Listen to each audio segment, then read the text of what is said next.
हिंदू धर्म में दशा माता की पूजा और व्रत करने का विधान है।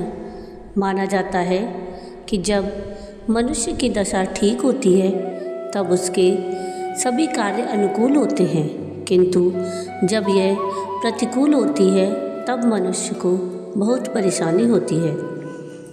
इन्हीं परेशानियों से निजात पाने के लिए दशा माता का व्रत करने की मान्यता है। दशा माता का व्रत चैत्र माह के कृष्ण पक्ष की 10वीं तिथि को किया जाता है। इस दिन सुहागिन महिलाएं अपने घर की दशा सुधारने के लिए यह व्रत करती हैं। इस दिन कच्चे सूत का 10 तार का डोरा, जिसमें 10 गठाने लगाते हैं, उसको लेकर पीपल की पूजा करती हैं। डोरे के पूजन करने के बाद दशा माता के व्रत की कथा सुनती हैं। उसके बाद डोरे को गले में बांधती हैं और एक ही प्रकार का अन्न एक समय खाती हैं। भोजन में नमक नहीं खाते, विशेष रूप से अन्न में गेहूं का ही उपयोग करते हैं। राधे राधे, विजडम चैनल में आप सबका स्वागत है। तो आज हम सुनेंगे दशा माता के व्रत की कथा। अगर आपको ये कथा पसंद आए तो प्लीज़ इसको लाइक शेयर ज़रूर कीजिएगा और प्लीज़ मेरे चैनल को सब्सक्राइब कीजिएगा और कमेंट में राधे राधे ज़रूर लिखिएगा। दशा माता की व्रत कथा इस प्रकार है कि एक राजा था जिसका नाम नल था और उनकी रानी का नाम दमयंती था। वह बड़े प्रेम से राज्य करता था। एक दिन एक ब्राह्मणी रानी के पास आई। उसने गले में पीला डोरा बांधा था।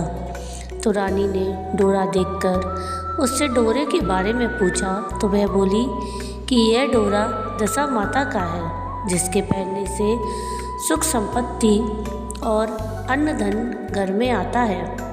उसने रानी को भी एक डोरा दे दिया। रानी के गले में डोरा बंधा देख राजा नल ने उसके बारे में पूछा तो रानी ने राजा को सारी बात बता दी। राजा बोले कि तुम्हें किस चीज़ की कमी है, इस डोरे को तोड़कर फेंक दो। रानी ने देवी का आशीर्वाद कहकर उसे तोड़ने से मना कर दिया, पर राजा ने डोरा तोड़कर फेंक दिया। रानी बोली, राजन, यह आपने ठीक नहीं किया।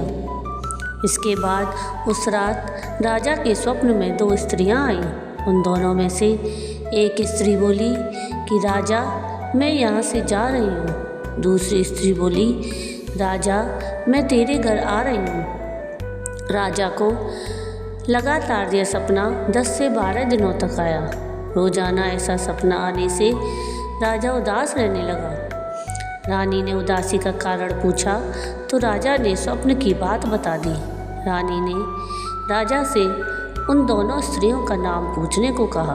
तब राजा ने उनसे उनके नाम पूछे तो जाने वाली स्त्री ने अपना नाम लक्ष्मी और आने वाली स्त्री ने अपना नाम दरिद्रता बताया।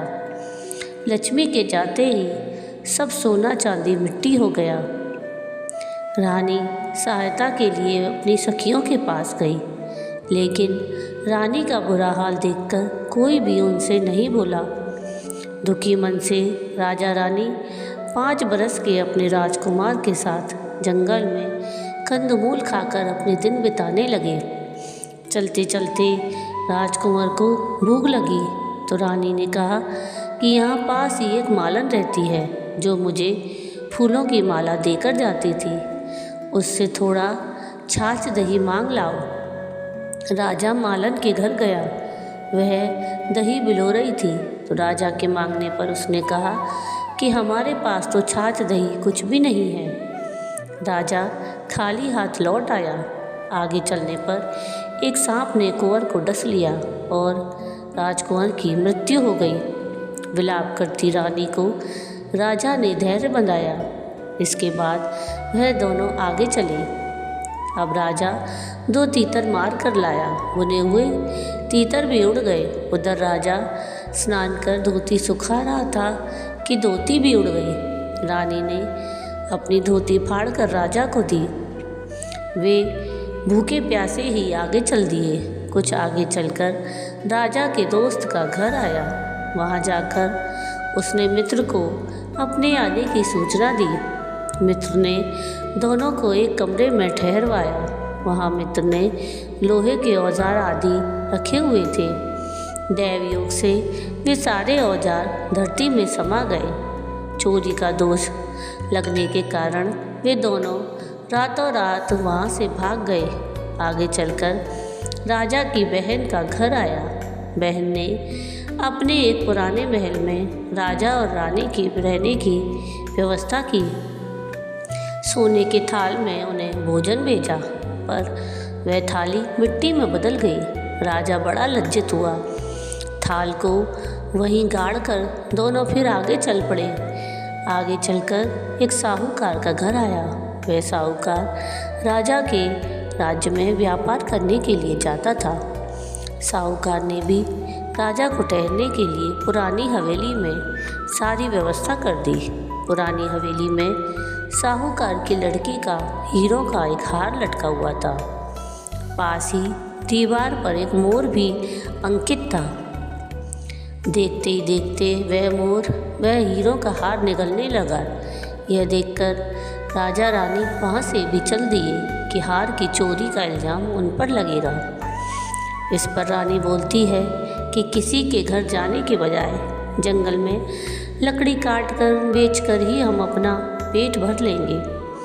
रानी की बात से राजा सहमत हुआ। दोनों एक सूखे बगीचे में पहुँचे। उन दोनों के वहाँ पहुँचते ही वह बगीचा हरा भरा हो गया। यह देखकर बाग का माली बहुत खुश हुआ। उसने देखा वहाँ एक स्त्री पुरुष सो रहे थे। उन्हें जगाकर बाग के माली ने पूछा कि तुम कौन हो? तो राजा बोला कि हम मुसाफिर हैं, मजदूरी की खोज में इधर आए हैं। यदि तुम रखो तो यहीं हम मेहनत मजदूरी करके पेट पाल लेंगे। इसके बाद बगीचे के मालिक ने उन्हें अपने यहाँ नौकरी पर रख लिया। एक दिन बाग की मालकिन भी संपदा देवी या दशा माता की कथा सुन डोरा ले रही थी। रानी के पूछने पर उसने बताया कि यह संपदा देवी का डोरा है। तो रानी ने भी कथा सुनी और डोरा लिया। राजा ने फिर पत्नी से पूछा कि यह डोरा कैसा बांधा है? तो रानी बोली, यह वही डोरा है जिसे आपने एक बार तोड़कर फेंक दिया था और इसका अपमान किया था। उसी के कारण संपदा देवी हम पर नाराज़ है। रानी फिर बोली, यदि संपदा माँ सच्ची हैं तो फिर हमारे पहले वाले दिन लौट आएंगे। उसी रात राजा को पहले की तरह स्वप्न आया। एक स्त्री कह रही थी कि मैं जा रही हूँ और दूसरी कह रही थी कि राजा मैं वापस आ रही हूँ। राजा ने दोनों के नाम पूछे तो आने वाली ने अपना नाम लक्ष्मी और जाने वाली ने दरिद्रता बताया। राजा ने लक्ष्मी से पूछा कि अब जाओगी तो नहीं? तो लक्ष्मी बोली, यदि तुम्हारी पत्नी संपदा जी का डोरा लेकर कथा सुनती रहेगी तो मैं नहीं जाऊंगी। यदि तुम डोरा तोड़ दोगे तो मैं वापस चली जाऊंगी। बाग की मालकिन जब वहाँ की रानी को हार देने जाती है तो दमयंती हार गुथ कर देती है। हार देखकर रानी बड़ी प्रसन्न हुई। उसने पूछा कि यह हार किसने बनाया है? तो मालिन ने कहा कि कोई पति पत्नी बाग में मजदूरी करते हैं, उन्होंने ही यह हार बनाया है। तो रानी ने मालन को दोनों परदेसियों के नाम पूछने को कहा। उन्होंने अपना नाम नल दमयंती बता दिया। मालन दोनों से क्षमा याचना करने लगी। तो राजा ने उससे कहा कि इसमें तुम्हारा क्या दोष, हमारे ही दिन खराब थे। अब दोनों अपने राजमहलों की तरफ वापस चले। रास्ते में साहूकार का घर आया। दोनों वहाँ साहूकार के पास गए। साहूकार ने नई हवेली में उनके ठहरने का प्रबंध किया। तो राजा बोला कि मैं तो पुरानी हवेली में ही ठहरूंगा। तब वहाँ साहूकार ने देखा कि दीवार पर चित्रित मोर नौलखा हार उगल रहा था। साहूकार ने राजा के पैर पकड़ लिए। राजा ने कहा, दोस्त तुम्हारा नहीं, मेरे ही दिन बुरे थे। आगे चलकर राजा अपनी बहन के घर पहुंचा तो बहन ने नए महल में ही रहने की जिद की। जैसे ही उसके पैरों के नीचे की धरती खोदी तो हीरों से जड़ित थाल वहाँ से निकल आया। राजा ने बहन को वह थाल भेंट स्वरूप दिया। राजा आगे चल अपने मित्र के घर पहुँचे तो उसने नए मकान में ठहरने की व्यवस्था की, पर राजा पुराने कमरे में ही ठहरे। वहीं मित्र के लोहे के औजार मिल गए। आगे चले तो नदी किनारे गए जहाँ राजा की धोती उड़ गई थी। वह धोती एक वृक्ष से लटकी हुई मिली। वहाँ नहा धोकर राजा रानी आगे चले तो देखा कि कुंवर खेल रहे हैं। माँ बाप को देखकर उसने उनके पैर छुए। नगर में पहुंचकर राजा की मालन दूध लेकर आई तो राजा बोला कि आज दूध लेकर आ रही हो, उस दिन तो तुमने छाछ के लिए मना कर दिया था। तो रानी ने राजा से कहा कि वह तो हमारे बुरे दिनों का प्रभाव था। इसके बाद दोनों वहाँ से अपने महल की तरफ गए। रानी की सखियाँ धन धान्य से भरे थाल लिए गीत गाती आईं। नौकर चाकर सब पहले के समान ही आ गए। दशा माता के डोरे के प्रभाव से ही उनको यह सब प्राप्त हुआ। इसीलिए सभी को श्रद्धापूर्वक माँ दशा माता की पूजा करनी चाहिए और स्त्रियों को कथा पूजन कर डोरा धारण करना चाहिए। जय दशा माता। तो ये थी दशा माता के व्रत की कथा।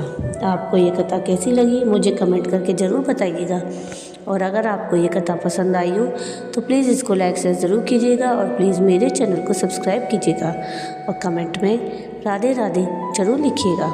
आगे की वीडियो में हम दशा माता की अन्य कहानियाँ भी सुनेंगे। वीडियो पूरा देखने के लिए थैंक यू। राधे राधे।